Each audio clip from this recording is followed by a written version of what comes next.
Agora terá a palavra a doutora Maria Eduarda Aguiar da Silva, como advogada e representante da Associação Nacional de Travestis e Transsexuais, ANTRA, também pelo tempo de 10 minutos. Excelentíssimos senhores ministros, excelentíssimas senhoras ministros, senhores e senhoras. Inicialmente eu gostaria de reputar inadmissível pessoas subirem aqui nessa tribuna para tripudiar da dor de pessoas LGBTI, enfim, lamentável. Eu queria deixar claro que a transfobia mata. Todos os dias. Não são qualquer mortes, não podemos desmerecer nem desqualificar as pessoas que estão morrendo. Gostaria de falar sobre Dandara dos Santos, torturada por 8 homens, levada por um carrinho de mão, torturada até a morte e morta com diversos tiros, filmada e exposta na internet. Esse caso foi qualificado pelo Tribunal de Justiça, Tribunal do Júri do Ceará, como motivação homofóbica.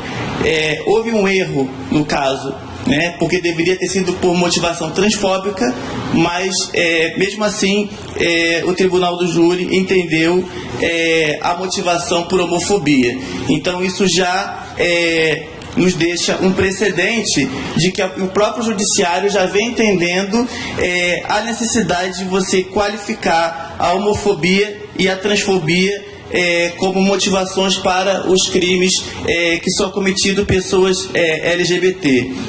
Em relação à alegação de que são feitas políticas públicas pelo governo à população LGBTI, é importante falar que a maioria dessas políticas públicas sequer saíram do papel. É importante lembrar que o próprio governo federal, na posse presidencial, declarou que ia travar uma luta contra o que reputou ideologia de gênero.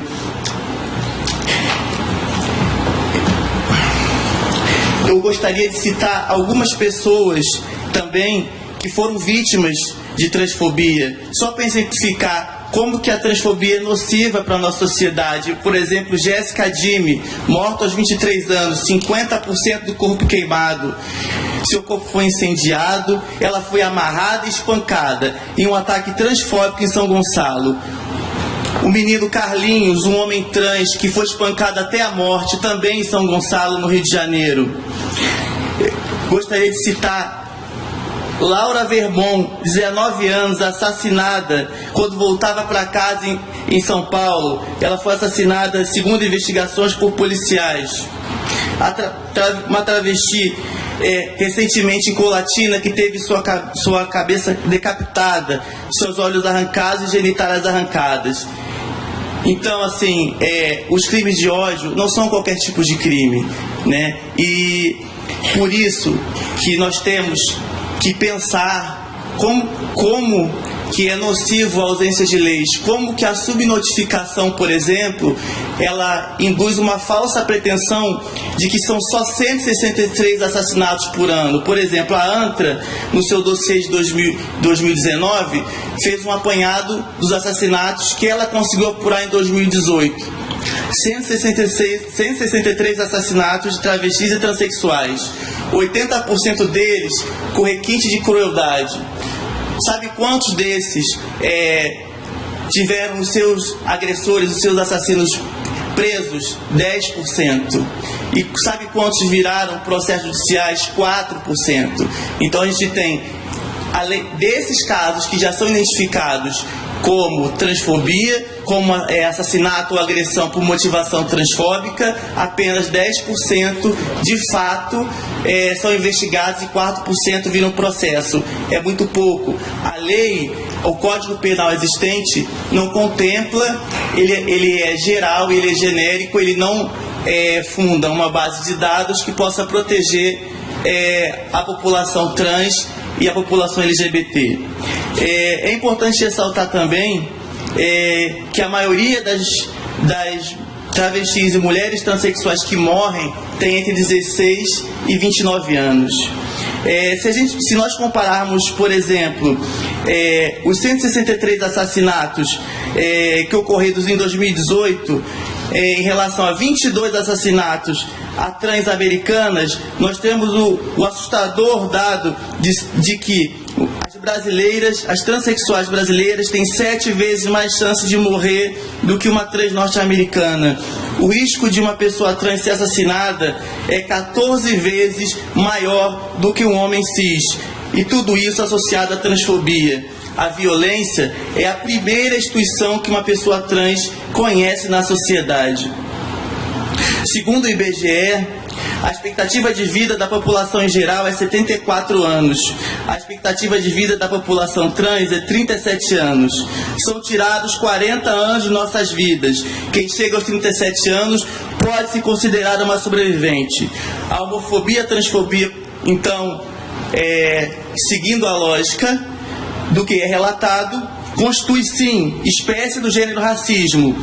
Homofobia e transfobia implicam necessariamente na inferiorização da população LGBTI relativamente a pessoas cisgêneras. O artigo 5º, inciso 42 da Constituição, garante que a prática de racismo constitui crime inafiançável e imprescritível e deixa claro ao legislador a imposição de criminalizar todas as formas de racismo. Citando, assim como os colegas que me precederam, o HC 82424 dessa Suprema Corte, que definiu e conceitou que racismo não pode ser definido por critério exclusivamente biológico.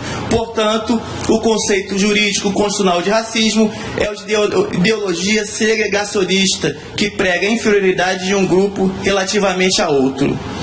O heterossexismo social prega a superioridade de heterossexuais sobre pessoas não transgêneros, heterossexuais não transgêneros sobre pessoas LGBTI e tenta justificar preconceitos e estigmas.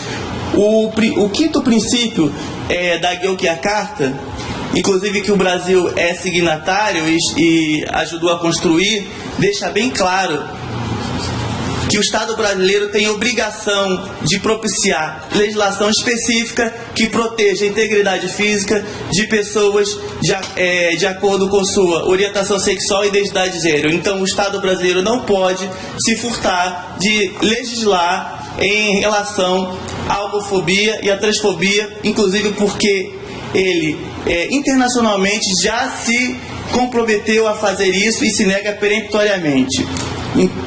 Concluindo, eu diria que o Brasil tem uma dívida histórica com a população de travestis e transexuais, uma vez que a negativa de criminalizar a homofobia, a transfobia, é um grave atentado aos direitos humanos.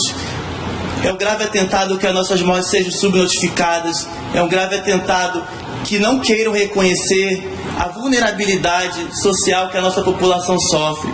90% das travestis e transexuais têm a prostituição como único meio de vida, porque elas são expulsas da escola, expulsas da família, expulsas dos espaços sociais, expulsas de oportunidade de emprego, tudo pela a banalidade do mal transfóbico que já foi falado aqui. A banalidade, ela não é só o assassinato, a banalidade, ela também é o preconceito, a injúria, você desfazer das pessoas na rua, são os xingamentos cotidianos. Isso também é uma das maiores fontes também de suicídio de pessoas trans. Isto posto, entendo que não poderia essa Suprema Corte permitir que a injúria, o assassinato, a agressão de pessoas LGBTI continue sendo naturalizado e no limbo penal, sem qualquer tipificação, qualificação ou reconhecimento desses crimes específicos, ficando nítida e urgente a necessidade de legislação específica para tratar sobre o assunto. E aí, eu me permito dizer que não há óbice nenhum, no meu entender, dessa Suprema Corte interpretar conforme a Constituição e entender a transfobia e a homofobia como uma das formas de racismo. Combater a impunidade e diminuir os altos índices, pelo que pleiteamos com amicus curiae a procedência do pedido. E para finalizar mesmo, eu queria deixar uma mensagem: ser é existir, existir é ter direitos e ter direitos é exigir respeito.